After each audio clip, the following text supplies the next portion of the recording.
Right, so we have Dr. Robert Hogan here with us today on the Soapbox, and we're just going to be talking a little bit about whatever happens to be most important at the time that we're talking. But that question actually does relate. We start talking a little bit about his time as a professor, and obviously you have a tremendously successful company. I think most people know of your instruments.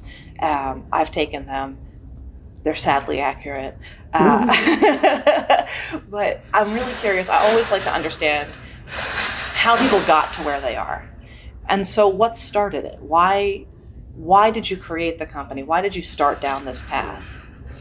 Well, my background is physics and engineering, not psychology. And that's the way my head works. I mean, I like understanding how things work. I like taking them apart and analyzing them and figuring out how to make things work better. At some point in my life, I think probably because I was in the Navy, I started fussing about how organizations work and I thought leadership was probably a key to making organizations work correctly. And then I thought, well, how can we study that analytically? Yeah. And so that was in the back of my head. And then after I got out of the Navy, I didn't go immediately to graduate school. I worked as a probation officer for 2 years, and I had to analyze about 3 to 5 cases every week, and then make a presentation regarding what should happen to these kids in order to turn them around. Yeah.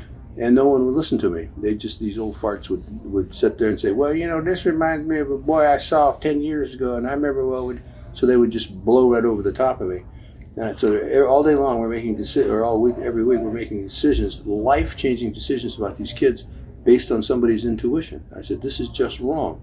So I'm going to go to graduate school and figure out how to do this empirically and rationally and technically competent way. So I went to graduate school to study delinquency in order to be able to help make more rational decisions. And then that just turns into a general study of personality and personality assessment.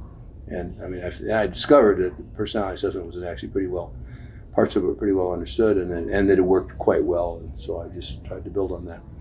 It's interesting. And one of the things that you actually just mentioned in your talk was forget everything you learned in graduate school. Right. Did you feel like, so it sounds like you got your grounding there a little bit, but did a lot change for you after graduate school? That was John Holland was the coolest guy I knew in my career. And that was his line: forget everything you learned in graduate school, because everything he taught you, if it wasn't actually wrong, it will be wrong in 10 years. True. Very true. Yeah, so forget everything you learned in graduate school. So what's evolved for you? I mean, you've had the company for like 30 years now, right? Yeah. So you've been assessing personality. We just get steadily better because we practice what I call Kaizen Psychometrics. Oh, hell yeah. Constant improvement. Yeah. So we're just constantly evaluating our stuff, seeing how it's doing, refining it, tweaking it, just the way BMW builds their cars. Yeah. BMW is my kind of model organization. They do something that's practical and useful, and try to make it constantly better, and try to make it, the user experience better.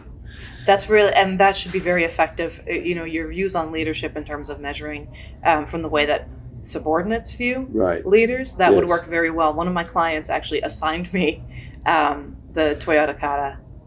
And he was also an engineer. Yeah. It's funny you said engineering and physics, right? Yeah, right. So it seems to be that way of thinking, but in my understanding, it's very hands-on. So that people who are kind of on the front lines are the ones who are bringing the ideas. Yes. Is that how it works in your company as well? I try to. Yeah. Old habits die hard. I mean, so we had a period of time where I wasn't quite so involved, and we got a kind of a tyranny going, if leadership's proper, ideas should flow up.